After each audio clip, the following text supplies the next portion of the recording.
right, welcome back to our long series of all the questions that we get on the phones at the front with Nancy. So thank you, Nancy, again for joining me today. This is fun. So I've done mystery calls into dental offices a lot. And I feel that many times when I call into dental offices and I act like a patient and I ask them about money or ask them about how much something costs, right? They feel like their goal that what they're supposed to do is answer the question, right? So how much is something? They feel like they have to give me the price. They have to, but I don't agree. And I think you're on the same page with me that the goal when somebody calls into the office is not to answer the question, it's to do what? Redirect them back to the appointment and getting them in the chair, because reality is where we have a lot of breakdown in our industry is people are trying to give a price to a patient, and then they don't know on that call if that's something the patient can afford or not. We're just taking too much for granted. We're assuming way too much. The idea is to redirect them back. And when the patient asks about cost, I always say every patient, Laura, is different. And I'd love to give you the pricing, but I can't really give you an exact price because every patient is different. So what I would suggest is that let's get you on the schedule. I don't want you to worry about the money right now.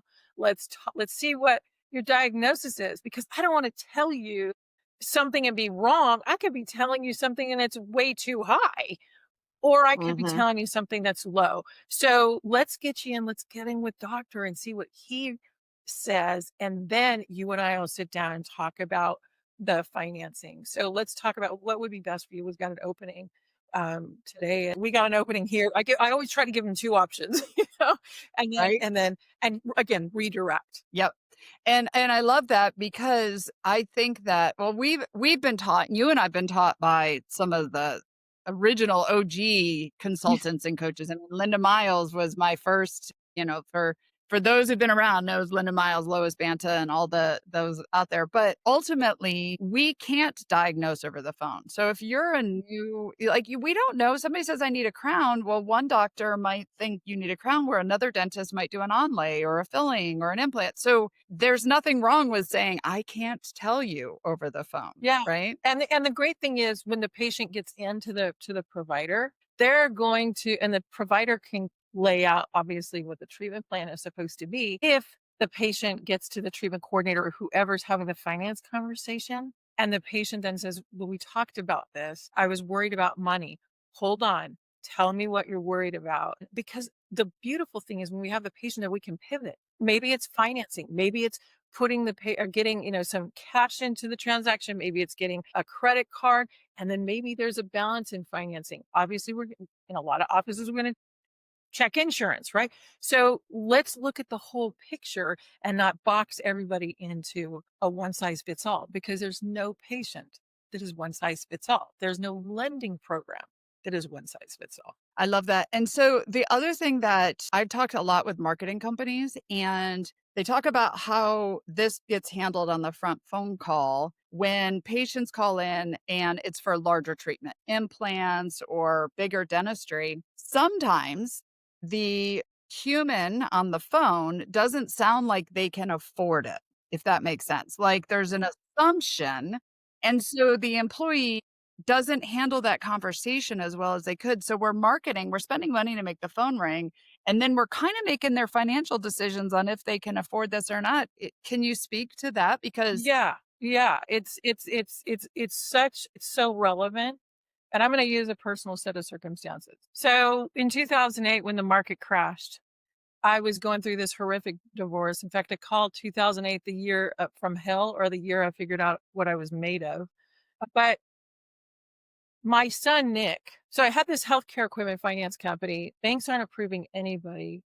And I went from making an incredible income to making literally nothing, literally overnight. And at the same time, I'm going through the divorce, and me and the kids have $75 a month to eat on. Nick breaks his arm and needs emergency surgery, and I have a $5,000 deductible to pay. I panicked. I was like, what am I going to do? And so you would have looked at me in my black on black Mercedes Benz.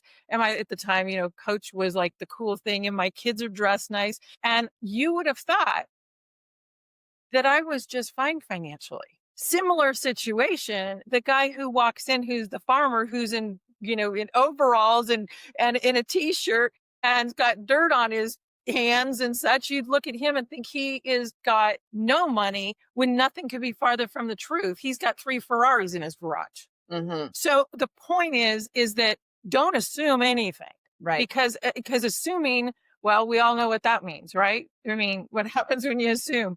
For this is a G-rated show, so we'll keep we'll keep the bad language out.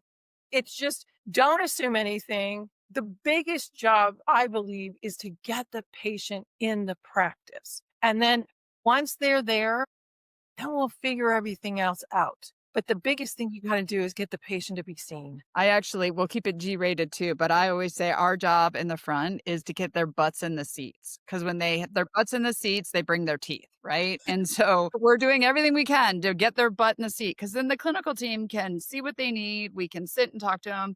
And we don't want to have, I mean, we're talking about 2 subjects in the dental office: teeth, which is a lot of fear around that, and money, which is a lot of issues around that. We don't want to do these conversations over the phone. We have not built rapport with them. We haven't gotten to know them. We want to do that as much as possible within the office. And when you do that, you build trust. And again, trust converts. The reality is so often people say things over the phone and give pricing. And I know there's people that say that's the right thing to do. I can't agree with that. I can't disagree with it even anymore. And I just say don't, because now they get in the seat and doctor says something completely different. It sounds like a bait and switch. And you've broken trust. And once trust is broken, it's hard to get it back. Right. So Nancy's got 20 tips for us. So in the next one we're going to actually talk about, well, what if they push for a number? Like, how do we talk about that? So we do have solutions for that. And in the comments below, you can get the 20 tips. We've got Nancy's email address, so she'll send it to you. Absolutely.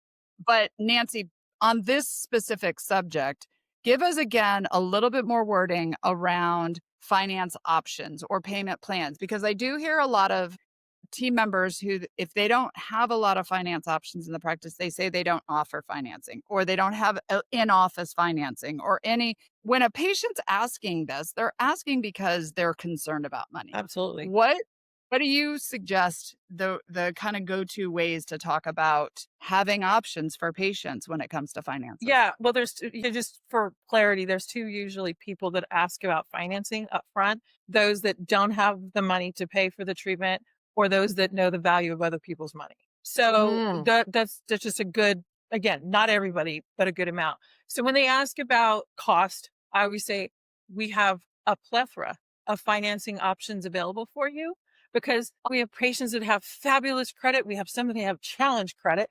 So we've addressed that for you. So let's just get you scheduled, let's get in, and then we will figure out what is the best financing option for you, if financing is even needed.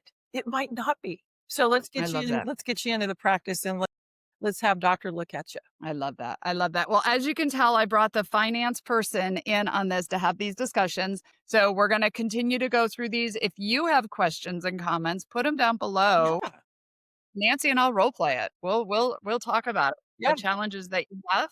And then on that note, if you want the 20 tips now, the information's down below. If not, we will see you next time when we will address how do you handle the actual dollar amount when the patient's pushing for it. So thank you, Nancy. This was great. Absolutely.